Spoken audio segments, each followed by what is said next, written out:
ممکن ہے کہ مستقبل میں جرائم روکنے کے لیے کام کرنے والی ٹیموں اور پولیس کے لیے شہر میں فضائی آلودگی کا اندازہ لگانا ضروری ہو جائے۔ یہ بھی ممکن ہے کہ جن علاقوں میں فضائی آلودگی زیادہ ہو، وہاں زیادہ سیکیورٹی کی ضرورت پڑے۔ یہ کسی سائنس فکشن فلم کی کہانی نہیں بلکہ ایک تازہ تحقیق کے نتائج ہیں جو بتاتے ہیں کہ یہ افسانوی باتیں سچ ہو سکتی ہیں۔ لیکن آپ سوچ رہے ہوں گے کہ ایسا کیسے ہو سکتا ہے؟ تازہ تحقیقات میں سامنے آیا ہے کہ فضائی آلودگی کا تعلق سیدھا فیصلہ کرنے کی صلاحیت میں کمزوری، ذہنی صحت کے مسائل، اسکولوں میں بری کارکردگی اور جرائم سے ہے۔ یہ تحقیقات زیادہ فکر کی باعث اس لیے بھی ہیں کیونکہ دنیا بھر کی نصف سے زیادہ آبادی آلودہ فضا میں سانس لے رہی ہے۔ عالمی ادارہ صحت کے مطابق ہر 10 میں سے 9 افراد خطرناک سطح تک آلودہ فضا میں سانس لیتے ہیں۔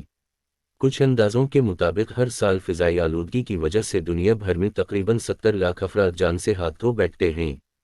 تو کیا یہ ممکن ہے کہ مرنے والوں میں جلد ہی قتل ہونے والے افراد کو بھی جوڑا جانے لگے؟ اس بات پر غور کرنا ضروری ہے کہ کیا اس بات کے کوئی ثبوت موجود ہیں۔ لندن اسکول آف اکنامکس کے ریسرچر سیفی رات سنہ 2011 میں فضائی آلودگی کے منفی اثرات پر غور کر رہے تھے۔ ان کا خیال تھا کہ صحت پر فضائی آلودگی کے سیدھے اثرات کے علاوہ ہماری زندگی پر اس کے مزید منفی اثرات بھی ہو سکتے ہیں۔ انہوں نے اس بات کو مرکزی بنا کر ریسرچ کا آغاز کیا کہ کیا فضائی آلودگی کا ہماری سوچنے سمجھنے کی صلاحیت پر کیا اثر پڑ رہا ہے۔ رات اور ان کی ٹیم نے مختلف دنوں میں ایک ہی امتحان دینے والے طالب علموں پر غور کیا۔ انہوں نے اس بات کا بھی خیال رکھا کہ ان خاص دنوں میں فضائی آلودگی کتنی تھی۔ باقی تمام حالات اور امتحان کی تیاری ایک ہی جیسی رکھی گئی۔ انہوں نے دیکھا کہ نتائج میں بہت واضح فرق تھا۔ جن دنوں فضائی آلودگی سب سے زیادہ تھی ان خاص دنوں میں ہونے والے امتحانات کے نتائج سب سے خراب آئے۔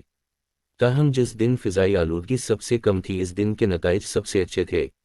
رات نے بتایا کہ ہم نے دیکھا کہ جیسے جیسے فضائی آلودگی بڑھتی گئی، طالب علموں کی امتحانات میں کارکردگی بھی متاثر ہوتی گئی۔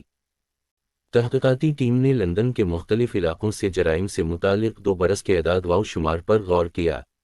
انہوں نے دیکھا کہ لندن کے معاشی طور پر کمزور اور طاقتور دونوں طرح کے علاقوں میں زیادہ فضائی آلودگی والے دنوں میں معمولی جرائم زیادہ تعداد میں انجام دیے گئے۔ محققین نے بتایا کہ آلودگی کے بادل فضا کے رخ کے مطابق ایک جگہ سے دوسری جگہ سفر کرتے ہیں، اور اس طرح فضائی آلودگی شہر کے کسی بھی علاقے تک پہنچ سکتی ہے۔ رات نے بتایا کہ جب انہوں نے ان بادلوں کا پیچھا کرتے ہوئے مختلف علاقوں میں جرائم کے بارے میں معلوم کیا تو پتہ چلا کہ جہاں یہ بادل جاتے ہیں وہاں جرائم کے قدر میں اضافہ ہوتا جاتا ہے۔ محققین کا دعویٰ ہے کہ آلودگی کی وہ سطح جسے امریکی ماحولیاتی تحفظ کی ایجنسی خراب نہیں مانتی، وہ بھی جرائم کے قدر میں اضافہ کے لیے کافی ہے۔ حالانکہ رات کی تحقیق میں فضائی آلودگی اور قتل اور ریپ جیسے گھمبیر جرائم کے ساتھ تعلق نہیں دیکھا گیا، لیکن سنہ 2018 میں سامنے آنے والی ایک اور تحقیق کے مطابق ایسا بالکل ممکن ہے۔ امریکہ کے ٹیکنالوجی ادارے MIT کے جیکسن لو کی سربراہی میں ہونے والی ایک تحقیق میں امریکہ کے 900 شہروں کے 9 برس کے اعداد و شمار کو شامل کیا گیا۔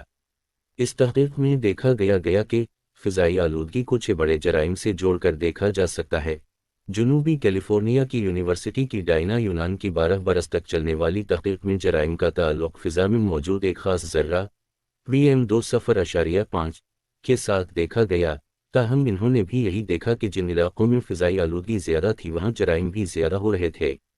دماغ میں ہونے والے متعدد میکینزمز سے یہ سمجھا جا سکتا ہے کہ فضائی آلودگی دماغ کو کس طرح متاثر کرتی ہے۔ محققین کے مطابق خود کے تحفظ کی میکینزم کے تحت جب ہم بے چین ہوتے ہیں تو ہمارے ہاتھوں کسی پر حملے کے زیادہ امکان ہوتے ہیں نسبت اس وقت جب ہم سکون میں ہوتے ہیں۔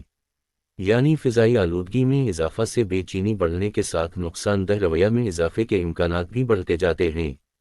مزید تجربات میں یہ بھی دیکھا گیا کہ آلودہ ماحول میں رہنے والوں میں دھوکہ دینے کا رجحان بھی زیادہ ہوتا ہے۔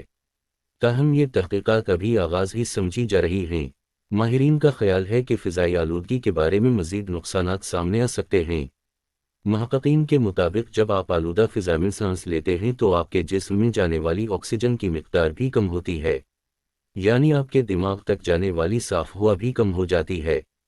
اس سے آپ کو ناک اور گلے میں خراش کے علاوہ سر درد بھی ہو سکتا ہے، اور ان کی وجہ سے آپ میں توجہ کی صلاحیت بھی کم ہو سکتی ہے۔ آلودگی کے متعدد ذرات سے آپ کے دماغ میں سوجن ہو سکتی ہے، دماغ کی کارکردگی متاثر ہو سکتی ہے، لو نے بتایا کہ ان وجوہات کے باعث دماغ کا وہ حصہ متاثر ہو سکتا ہے جو جذبات اور خود پر قابو رکھنے میں اہم کردار ادا کرتا ہے۔ جرائم میں اضافہ کے علاوہ اس سے ذہنی صحت بھی متاثر ہو سکتی ہے۔ ماہرین کا خیال ہے کہ آلودگی کے اثرات کے بارے میں بہتر آگاہی کی شدید ضرورت ہے۔